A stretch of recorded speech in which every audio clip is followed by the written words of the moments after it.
Welcome to Building the Future. I'm your host, Kevin Horick. You can check out the radio version of the show every Tuesdays and Thursdays at 2 p.m. Eastern on WDJY 99.1 in Atlanta. We also air on a podcasting network in Los Angeles called the 405 Media. There's a TV version of the show that airs on KMVT 15 in Silicon Valley at 8 p.m. Pacific on Tuesday nights. Both versions of the show air in other states. For these show times, plus past episodes, please visit the show's website at buildingthefutureshow.com. The music for the show is done by Electric Mantra. You can check him out at electricmantra.com. Join me at the 10th Annual Media Excellence Awards on January 18th in Beverly Hills, California. The attendees and I will be celebrating innovation and leadership in technology and entertainment. There are 20 award categories with 1,000 nominees. These awards honor those who are creating groundbreaking technology to better our lives and celebrate the hard work, determination, and brilliance in the leadership within the companies which create the new world we live in today. I will be recording nominees and winners at the awards. For tickets and more information, go to MediaXAwards.com. Welcome back to the show. Today we have Ryan Soscia. He's the founder and CEO at JDoe. Ryan, welcome to the show. Thanks, Kevin. It's great to be here. Yeah, I'm excited to have you on the show. I think, you're kind of, what you guys are doing is kind of timely with what's kind of happening in the news. But maybe before we kind of get into JDoe and what you guys are doing with that, let's get to know you a little bit better and start off with where you grew up. Yeah. So originally I grew up in a small town in the southeast corner of Connecticut called Stonington, and from there I ended up transferring to a private school in DC, and finished up high school out there before moving out to California. Yeah. Nice. Okay, so you went to university, correct? Yeah, I was studying computer science with bioinformatics specialization and neuroscience at the University of California, San Diego. But that being said, I ended up leaving after partway through my sophomore year. Okay, and why did you decide to leave? So I was I got a job with a local VC, and I just started, getting hands-on experience with various startups. And during one of my meetings with these folks, I also pitched to them an idea for a company, which, is now JDoe. And after I kind of just told them about my background, building apps and that sort of stuff, and what my, intentions long-term were, the response I got was like, I believe in you. I believe in your company. When can you start? And that's when I really just started to jump into it. But it wasn't until things got really timely for us that I actually just chose to, pursue this stuff full-time with JDoe, and in addition to receiving advisory, from these folks, and just thought it was a different type of education that I couldn't necessarily get in the future. So, I was willing to take the risk right now. So. No, I think that's great. So walk us kind of through how you came up with the idea of JDoe and what exactly is it? Yeah, totally. So JDoe is a public benefit corporation, and we built anonymous reporting platform that is end-to-end encrypted in order to connect mutual victims of repeat sexual offenders to lawyers who would be wanting to take on those cases. And structurally, they're cases that are both worth more and easier to prove. So we're really, creating a mechanism that incentivizes justice for victims of the most underreported crimes in our country. And going back to how this even came into my head, it really all stems into the summer before my senior year in high school. I went back to Connecticut and had a 2-month internship at a local family friend's law firm. And really over the course of this time, it was, 2 months, I learned from A to Z, what goes into these types of cases, really the grounds that individuals have to pursue action against, an offender in the terms of civil litigation. And toward the end of this internship, I was just hanging out with a friend, and the guy was going to play, D1 football in college, and I had repeated a year in high school, so, my friends in Connecticut were a year ahead of me as I was going to my senior year. But this kid just out of the blue broke down and told me that his CrossFit trainer had molested him, and I immediately, offered him like whatever help I could, and Sure. was able to apply some of this knowledge I gained from the legal internship to my friend's situation. The one thing I told him was, you should do something about this, because more often than not, these people will just be left in the world, just and probably do to other people. So the day went on. It was, again, the same day my friend told me that this even happened. And we went to a graduation party later that night, and my friend, spoke up about what happened to him. Come to find out that there were about 10 other kids that had the same exact experience with the same exact guy. And, Wow. That was a scenario where, like, looking in, it's like, how did this happen? These kids, like, all of us had grown up together, played football, played lacrosse together, and Sure. how did they not speak about it? But the second, my friend brought this to light and we found, the true scope of the damage there was just, no shame, no stigma, just like complete support for the people that this happened to. And they unanimously, pursued action against this individual. So it was just really an eye-opening experience. And really, I just felt like the tools that exist today, they're not really helping survivors in the real world. So we thought that, we could build something that not only does this for, one instance, like, the instance with my friends, but could actually reach like billions of people, through technology. So. Sure. No, I think it's great what you're doing, and it's just kind of oddly timely that, all the stuff that's kind of happening in Hollywood right now, and a bunch of people are kind of getting busted for this kind of stuff finally, and, a bunch of people are kind of coming forward. And, I have a close family member that went through this, and I've known kind of other people that have had, these experiences in their past. And, so I really wanted to have you on the show to, help people that maybe are scared to come forward, actually, maybe use kind of what you guys are doing, or to actually, help their own lives, right? Yeah, totally. So It's go ahead, something sorry. that it's something that, like, I was just talking to a former marketing director at Perkins Coie, or I can't even pronounce their name wrong, but they're right. But it's a big law firm, and we were having this really interesting conversation where, we talked about how this stuff has just been happening, for pretty much all of human history, and we're really at a tipping point. It feels where, this stuff has been, unveiled a little bit, and people today more, willing to speak up and willing to pursue action. It's like this stuff has just been going on for generations, but today more so than ever, people are saying no, like this stuff can't be, as rude as it is in our society. And I think that's where, JDoe can come into play too, as someone who could, like, funnel a lot of this, like, social anxiety through something that, results in direct action and that sort of thing. Yeah, no, I think it's, amazing what you guys are doing. But walk me and the listener through kind of how do people kind of use your platform to actually, kind of deal with this? Totally. So essentially, when you download the JDoe app, we're actually not even live yet. We do have clients though already. It's going to be live probably in about a week or so. Okay, so by the time this airs, it'll be live. Yeah. So pretty much when, you experience or something, you witness something, you can access the JDoe app after you download it, and you can file a report against the offender.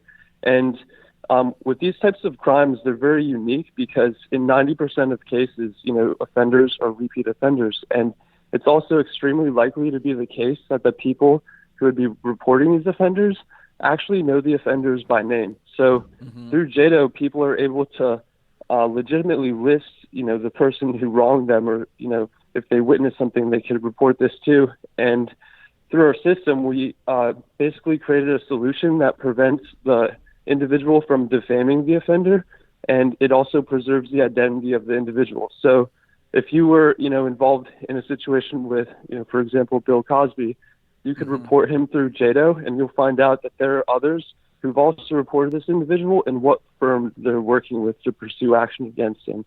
So I see. In other words, it's really a black box. Like when reports are in our system, even under a subpoena, they would withstand that because we've created a system that is only accessible by the users, and therefore, the users, when they're pursuing justice, their keys to their encrypted files with these lawyers, and no one else has access to them. So that's something that really just didn't exist, and it's pretty new technology, but that's pretty much what we've built for survivors of sexual assault, rape, and harassment. No, I think that's really great. But then, how do you guys deal with the kind of, because I'm sure it's come up where it's actually like somebody claims something happened that actually didn't happen? Yeah, I mean, it's a good question, and my default response to that is that these types of crimes are reported 1 out of 10 times, and through our technology, like, we identify repeat offenders 70% faster than anyone. But they're also a type of crime that is reported at lower rates than all of these other types of crimes. So by default, it is naturally it's not very likely that we will have false reports, but even under the case that we do, they're basically reports that come in, and it's in a matching system that doesn't defamate and doesn't identify the individual who reported it. So if it's going to move forward into like a litigation type of output, that's going to be something where the individual is dealing with lawyers and is signing their name, saying that they're accountable for all of this stuff. So we're not the ones who like determine how this is going to play out in court. We're just the ones who connect the dots for individuals to build up the momentum to even be in that situation, and have the power to and capacity to pursue action against an offender. So that's kind of how we deal with false reporting now, but definitely, in the future, there's potential for different levers that would prevent false reporting. So, sure, no, that makes sense. And at the end of the day, it's when if I reported something and if it's false, say, then you match me with a lawyer, the lawyer's going to be like, you have no case, or it didn't happen, or like you were just mad, or whatever, right? Yeah. I don't want to like make it like a joke, but I just want to stress the point that like you guys aren't necessarily like, there's a vetting process that you basically with the lawyer, right? Yeah, totally. And lawyers, when they take on these types of cases, they're naturally considered high risk, high reward for them. Fair. But sure, through our technology, we're de-risking them, and we're also making them worth more. So lawyers are still going to have to conduct, their natural vetting process. And frankly, like, firms can't afford to be taking on cases that, are faulty or that they can't prove in court.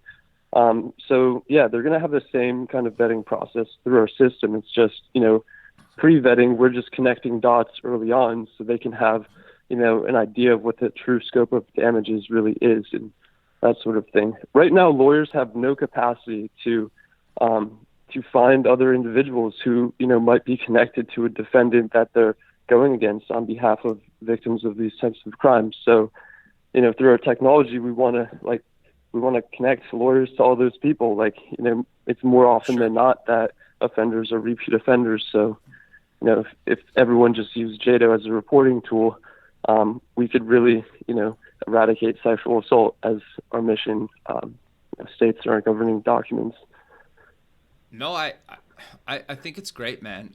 So walk me through and the listener through some of the other features, because it's more, you guys have quite a bit going on. I'm just kind of actually looking at the features page of your site now, and even since we last chatted, it seems like you updated and added some stuff. So what other features do you kind of offer in the app? Yeah, so we basically have, created a public ledger that doesn't reveal the identifying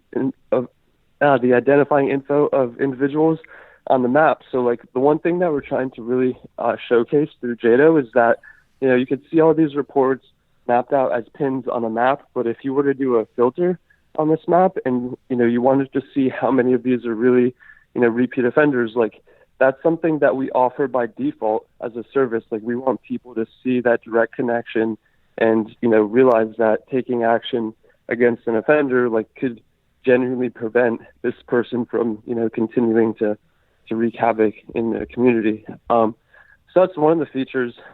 You have the ability to really just filtered by all sorts of, types of crimes that are reported in our system. Again, we focus on sexual assault, rape, and harassment, but in addition to that, you could find legal resources, you could find medical resources, and we're trying to really provide like a full stack solution for survivors. So to the extent that we can find, different facets, we could add to our platform that would be beneficial to survivors, going through this type of situation, we'll definitely be adding them like as we move forward. But first up is launching, and then second up is we're going to make this available on web as well. So we're excited about all of that, but that's kind of where we're at now. No, I think that's really great. When you say just for the survivors part of things, I'm assuming like you're gonna have a listing or directory of maybe like therapists or other kind of professionals. Is that what you mean by that, or what? Yeah. What are you kind of looking to do long term for them?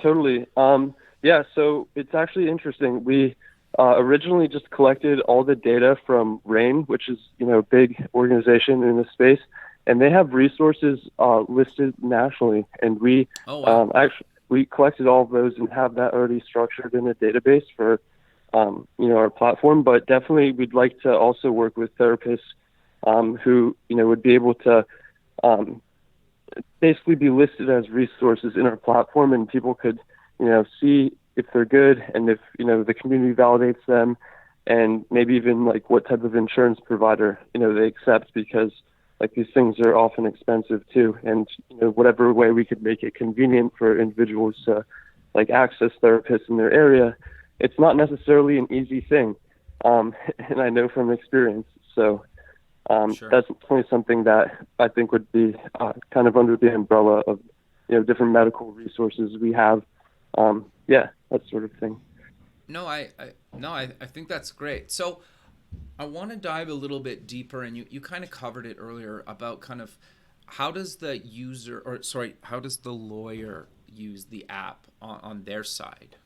Yeah, it's a good question, and really it was dictated a lot when we were trying to make sure that we were doing everything we could to avoid breaking any professional conduct, ethic, responsibilities with respect to lawyers. But so when lawyers are listed in our system, they're basically able to collect different prospects that have reported in JDoe and are interested in pursuing legal action against the offender they named.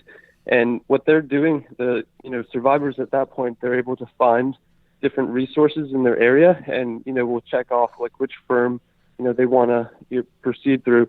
And lawyers on the other end are having a reciprocal platform that basically allows them to access these new leads and accept or deny, as well as see the connectivity to the repeat offender and other individuals looking to pursue action against that offender as well.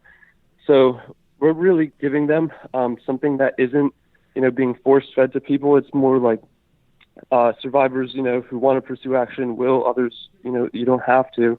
But the ones who do, lawyers are going to be getting this thing that says, okay, accept, deny, and then they'll move on to have like a consultation and figure out like if it's the type of case, that they're going to take on. But it's interesting because some of our current lawyer clients too, they're basically trying to use our platform for existing clients as well, because, as I mentioned previously, lawyers currently have zero capacity to look at someone they're currently, prosecuting, a defendant, and ask the question of, okay, like, do we know anyone else who's connected to this? Like, they don't even know how to answer that question for themselves. So through JDoe, it could be, a source of new, clients to represent, but it also could be something that enriches their current client data set, if you will. Sure. In that it creates the cases that are like worth more and easier to prove for them. And in doing so, it's helping more people sooner. So that's kind of the angle that we're taking with lawyers currently. So no, I think that's really great. And so you mentioned the web and you kind of covered the apps, but you're launching Android and iOS and the web. Is that fair to say? Well, so we're launching Android, iOS first. Web will be coming out shortly after. The tech that we use enabled us to really do a lot of that faster than most companies. So Web is kind of like a package deal with respect to the backend we've built for, our technology so far. That being said, it's like we care mostly about security. So like we're trying to make sure that whatever we release on the web is really as good as it is on mobile. And mobile has a lot of, special privileges being as it's mobile.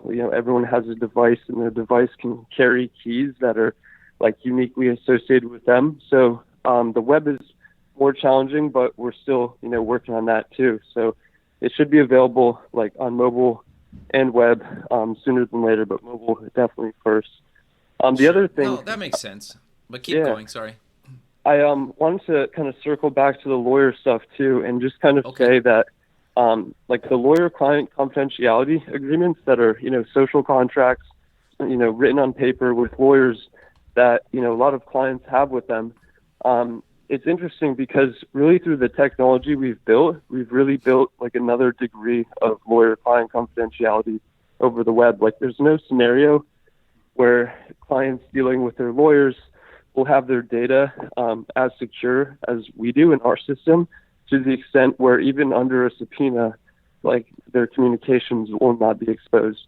So it's really unique in that, we're providing a solution as a crime reporting tool, and then to lawyers, on the flip side. And it's good for them because it's really just like, creating a new standard of what lawyer-client confidentiality could even look like. Interesting. So in my opinion, I think it's pretty interesting stuff. Sure. No, that's actually quite fascinating. And then, just that gets me thinking, because you could kind of potentially branch out into other industries down the road if you chose to then, right? Or other verticals for the legal industry. Totally. Yeah, that's interesting. So I'm curious, though, to maybe dive a little bit deeper into how you actually got this built, because you mentioned you kind of were talking to some people, you were still in school. You obviously worked in the legal space for a while. But how did you kind of fund the actual development of this thing, to actually get this version 1 kind of live and online? Yeah, that's a good question. Honestly, it's been an interesting experience. Again, like when I first started this thing, I didn't know anything about corporations. I was just starting to learn about startups, and once I really honed in on that skill set, the rest kind of just happened. Once I took the leap and was just working on this constantly. But we were lucky enough to get some awesome investors involved. We currently have multiple current as well as Fortune 500 execs invested in our company. So, a mix of family, friends, and kind of pitching the right angels who particularly invest in our space. Like that's been our strategy to date. And we haven't raised a ton of money, but, just enough to get us to the first level where we get this thing up, we get, a few paying clients, and then we can move on to, additional rounds of financing. But again, it's been crazy because, just with the media and everything, it's definitely been something that has a lot of attention these days. So yeah, like we're actively, raising more funds now, and it's really a never ending game. But that being said, it's pretty incredible because like we have paying lawyer clients already and we haven't even launched yet. So wow. It's definitely been, pretty exciting. So no, I think that's great. And my next question to you was going to be, how do you monetize? So you charge the lawyer then? Yeah. So we essentially are, as a business, we profit from attorney marketing fees and successful case outcomes. And the typical law firm, spends about 2% of its money on marketing. And if you think of what that could mean, it could be, Facebook marketing in their general area. And it's really, we found that to be highly ineffective. And, through our technology, if they have a specific defendant in mind, or if they have, clients already, or, need new clients, really through our technology, we could give them exactly what they need. And they have no ability, to get that otherwise. So that's kind of how we've been positioning ourselves now. And, we've kind of just been reaching out to as many lawyers as we can. And it's been a pretty, successful run so far. We just need to, scale those efforts out, as we keep moving forward.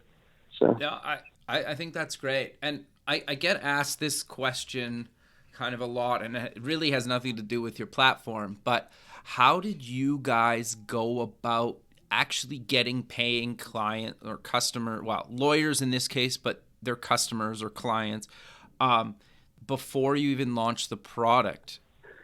Yeah, I mean, it's a good question. Really, we know the value of what we're providing to firms, and Sure. there's a lot of me that kind of has to keep that reserved and not be as upfront with like what we could be charging. So it often feels like we left a lot of money on the table. But that being said, we're thinking long term rather than short term. So we actually offered them a hugely discounted rate and said, for the first 50, this is what we're offering. After the first 50, it's 10x for each additional client. And we really just wanted the barrier of entry to be as low as we could, as we targeted, mission-aligned law firms who would want to be listed on our platform. And that's been kind of our go-to strategy for now. I mean, it's worked pretty well. But yeah, like we kind of just, knew what kind of checks we were asking for with respect to, what their typical marketing spend is, and really just positioned ourselves as something that is fairly low risk and potentially huge reward. And, the law industry is just, it's pretty interesting because there's really not of crazy technology in that space. And, if some technology company is going to reach out to some firm that, still loves sending paper checks, they're going to be excited if we could do anything that could, positively affect their bottom line, as well as just, in general, streamline their processes. So that's kind of what we're promising now. And it's been nice too, because they haven't been very eager, demanding for this platform. Like, it's coming, we're going as fast as we can, and we're just continuing this engine that is growing by the day. So it's good. I think that's great, and I think that's actually really good advice, right? Because you gave them a discounted rate. I think that's probably it. You almost make it so it's extremely hard for them to say no. They also probably feel like they're helping you build the platform, right? Because they have to be giving you feedback. Totally. And then they feel like they're like almost loyal, because they feel like they're actually part of, the team, right? Even though they're paying something. That's been my experience, and it sounds like you've experienced that as well. Yeah. One of the first attorneys we signed was a firm that's local to San Diego, and we had just won some social innovation awards at the University of San Diego. And nice. Congrats, man. That's great. Yeah, I appreciate it. And then, so after we won that stuff, we hit up these attorneys who were also alumni from the school, and it was just, we felt like brotherhood, in that sense when we initially signed them. So it's been interesting, but definitely, like, we've been emphasizing how, this could help make a local impact as well as national. And like, we really think that we have something special and aren't afraid to, reach out to firms, even cold, to let them know what we have. Like, there have definitely been, one or two who've just been like flat out, no, thank you. But, in general, it's something where people often thank us more than that, even, just for reaching out and putting this on their radar. So definitely, excited to ramp things up there.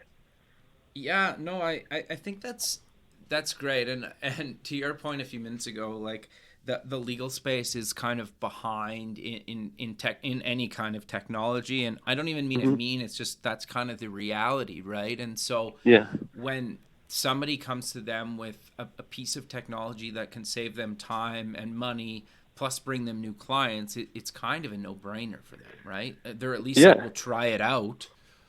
Yeah, exactly. And we charge such a small amount up front that, like, it's not like we're going to be thriving because of this, but once we prove that our tech really works with them, that's when things, start to escalate and contracts get bigger. So it's definitely kind of like planting a lot of seeds and, doing everything we can to, like, make our tech work, as effectively as we can. And once that value is shown, we don't think there would be any hesitation when we send, different contracts come next year. So, yeah. Sure. No, I think that's great. So I think just kind of from the screenshots that you guys have online, the app looks really nice. Like, it's a kind of a beautiful looking app. I appreciate it. How big is the actual team working on the different platforms? Yeah, so our team is kind of in transition mode right now. We're hovering between 4 and 6 folks who are involved, Okay. like mostly part-time, but a few full-time folks. As I mentioned to you, I think on a previous call, we had some friends who were working with us from Berkeley. They had just graduated, and were just two geniuses, really, and both are now currently pursuing advanced degrees. One in physics, the other a master's in design. And yeah, we really just had like these folks involved for the summer, and then they went off to pursue their degrees. But we still Gotcha. have them part-time, so it's nice. But really, we're trying to get our business running as it needs to be, raise some additional capital, and convert some folks who do want to be full-time but can't quite afford to not work with other companies as well, into being full-time. That's ultimately our goal, but one day at a time. No, So, why I bring that up, because I remember that conversation, and the point that that you kind of got there that I think is kind of really educational is, like, you build version 1, like, say, from the design side, right? You got Android, you got the look of iOS done, and maybe the web. And like once the team's kind of coding, yeah, you might need little things and design elements from the designer or like somebody on the design side, but they don't really, like, sometimes you don't need them full time for a while, and until you maybe want version 2, or kind of a new little section. So you could potentially have, like, it sounds like you guys are doing, where you have these people full time, where maybe they need to put in kind of part-time hours a few times a month instead of being kind of full time, especially to get things kind of ramped up at the beginning. And I think that, to me, I think a lot of people think that they need all these people full time, and mm, when in a lot of cases you don't, right? yeah, I 100% agree. And we've also found too that like there are actually a lot of developers, within big companies that are looking for a side project. So Totally. like we're definitely interested in that sort of talent as well. And if things work out, like they could be future potential employees. So it's really nice, being a small startup and scrappy. That being said, like definitely looking forward to moving into just having, the full-time folks who are just dedicating, time and energy, like as much as they can to, all of our problems and things that we're solving. But then the other thing I wanted to mention too is like early on, we went through various development groups and different folks who were involved, as contractors and that sort of thing. And in the beginning, we were trying to figure out how much it would cost to build this thing. And the Sure. quotes we were getting were, hovering in the realm of like 250K. And that's a lot to stomach as like someone who's, hasn't raised, too much capital, at least at that time, to raise. And it really felt like kind of just, too high of a barrier for me to even jump through. And kind of just let that settle for a little bit, and then realize that, let's check out this outsourcing thing. Like, let's see what other options are so we have leverage against that. And we ultimately ended up reducing our costs to like 1 to 2% of the initial quote. And, we didn't finish our contracts with those folks, but, we took what was working, we moved on with other people. We kind of just piecemealed it together over time. And, today our product's pretty nice and robust, and it's really the sum of like all these different, stepping stones that we went through. But had we, looked at that giant bill and, been turned down by that initially, like we probably wouldn't be here today. It was really just like reconstructing, our realities to say, okay, well, like, how could we do this faster and cheaper? And like, what are the costs and benefits, in doing so through this group or, with these folks, and kind of just went in that direction as much as we could. So, No, yeah. I appreciate you saying that, because there's a lot of apps that people use every day that were basically started off the same way, as like they proof a concept, it outsourced, they might rebuild it with like a team internally at some point, but Mhm. it's a shocking amount of kind of at least version 1 or maybe multiple versions where it's kind of offshored, or parts of it are offshored, just because they need to get a proof of concept. And you're right. Like if coming up with, thousands of dollars or maybe 10 grand, or I don't know. And I don't really want to know what you spent, but coming up with thousands of dollars or even like 10 grand hypothetically is obviously a lot easier than $250,000. Yeah. And frankly, like who wants to be burning cash? Like I learned a lot, and I feel like to some extent, like we learned on, other folks' dollars, but really we did so in like the most effective way we could. We reduced costs to near nothing. We, lived out of, poor living conditions, just different things that you could do to just like de-risk things, make it super cheap. And like, there's a lot of upside and not too much downside, when things go the wrong way, if they do. But that being said, like, I think things are, working for us like well. And when we started, I could have never predicted, the psychology of our country today. Like things are just very, very ready for JDoe, I'd say. Like there's a lot of people who know this stuff is a problem now, and it's, become just super public. But at the end of the day, I just feel like we have something that looks like the best solution to all of this. And, we didn't just start it yesterday. We have been working on this for quite a while now. So Sure. So that kind of leads me into my next question, actually. How long did it take you before you actually kind of started putting this in front of lawyers and other users? Was it like weeks? Was it months? I'm just kind of curious to get like a version that you were actually, kind of getting people to play with and give their feedback. Yeah. So, well, going back to the cost of development stuff, like today and, every day moving forward from today, it is cheaper and easier to build this stuff than ever before. So like, that's one thing that is definitely on, the entrepreneur side. Then to answer your question, like we were able to show mock-ups of what we were building that looked like the real thing early on to folks who, might be using the real thing at some point.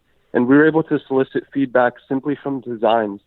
It's weird because like typically, you think, oh, I need like this MVP to show this group or let them play around with this thing and, have it feel like an app. But really, you can use technologies like Flinto or Envision, and you can pretty much build like high quality apps that are simply just images strung together. Like, you could build out every view for a simple app you're, have a prototype for, and then you can have people play around with it. You can get feedback and all that sort of stuff. So we did that pretty early on, and we met with some really big law firms who, like, to quote them, they said that this tech would streamline their legal processes and be hugely valuable. And, meeting with some of our closer lawyer friends, we were able to pinpoint like how much value this would really be adding, like what, in an ideal world we'd be able to charge for this.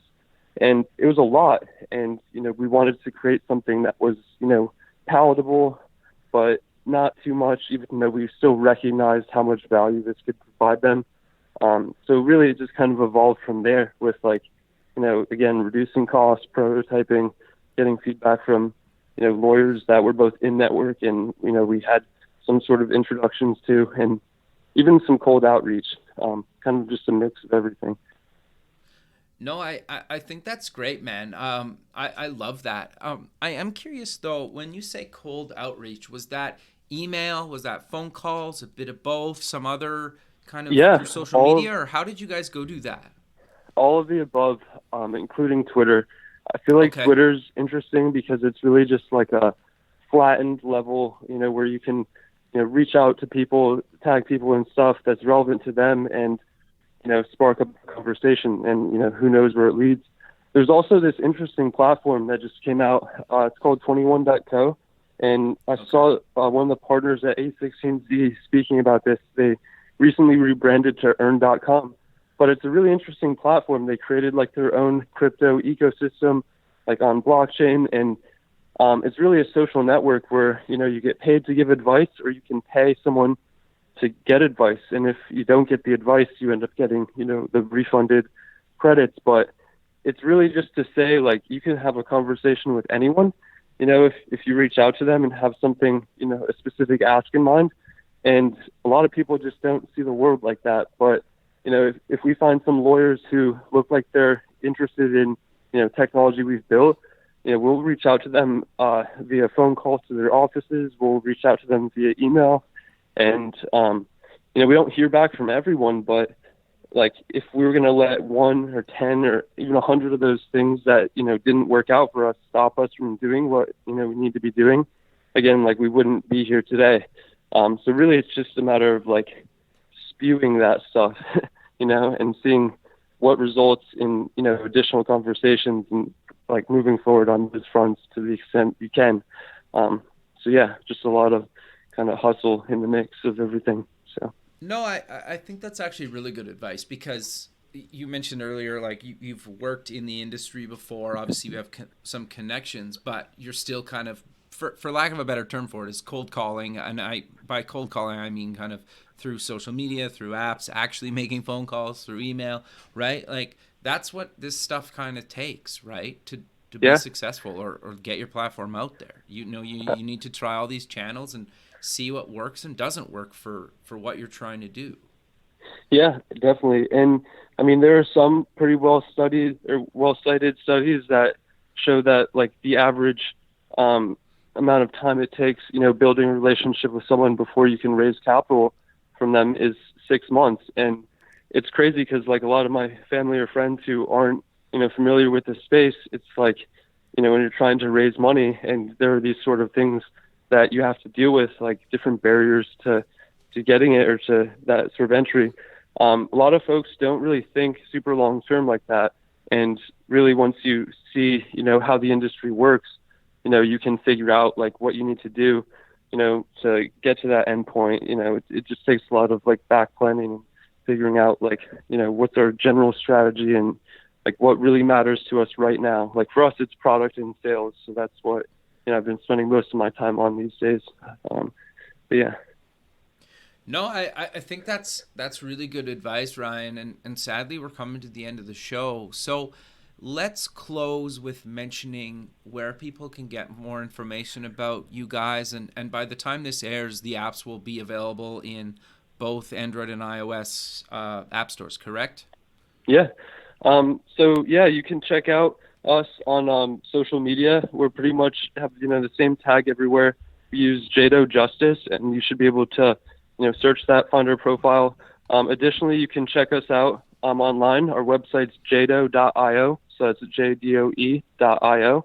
And yeah, I definitely recommend folks sign up, whether you're a survivor, experienced these types of crimes or witness them, or on the flip side, if you're a lawyer practicing personal injury law, looking to tap into our platform to access new potential clients, definitely recommend you sign up. Well, Ryan, I really appreciate you taking the time out of your day to be on the show, and I look forward to keeping in touch with you, and have a good rest of your day. Yeah, you too. Thanks. Thanks, man. We'll talk soon. Yeah, bye. Thanks for listening. Please visit the show's website at buildingthefutureshow.com. Also check us out on Facebook at Building the Future Show and follow us on Twitter at Building Show.